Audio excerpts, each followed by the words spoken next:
மாண்புமிகு தமிழ்நாடு முதலமைச்சர் அவர்களின் உத்தரவுப்படி இன்று ஜூலை 27 திங்கட்கிழமை சென்னை மற்றும் புறநகர் பகுதிகளில் உள்ள நீர்நிலைகளை தூர்வாரி பராமரிக்கும் சிறப்பு பணிகளை மாண்புமிகு ஊரக வளர்ச்சி மற்றும் நீர்வளத்துறை அமைச்சர் திரு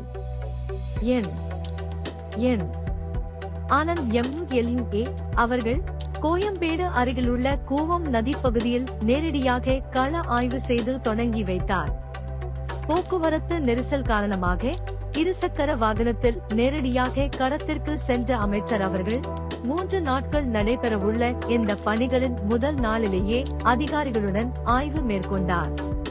பருவமழைக்கு முன்பாக அனைத்து தூர்வாரும் பணிகளும் திட்டமிட்ட காலக்கெடுவிற்குள் தரமாக நிறைவு செய்யப்பட வேண்டும் என்றும் பொதுமக்களின் பயன்பாட்டிற்கு விரைவாக கொண்டு வர வேண்டும் என்றும் அதிகாரிகளுக்கு அறிவுறுத்தினார்.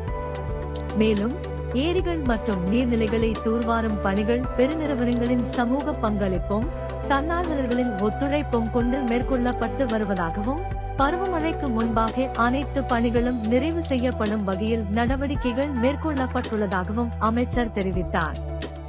இந்த நிகழ்வில் சட்டமன்ற அரசு தலைமை கொறடா, சட்டமன்ற உறுப்பினர்கள், நீர்வளத்துறை அதிகாரிகள், பெருநிறுவன பிரதிநிதிகள், தன்னார்வ அமைப்புகள் மற்றும் பொதுமக்கள் கலந்து கொண்டனர்.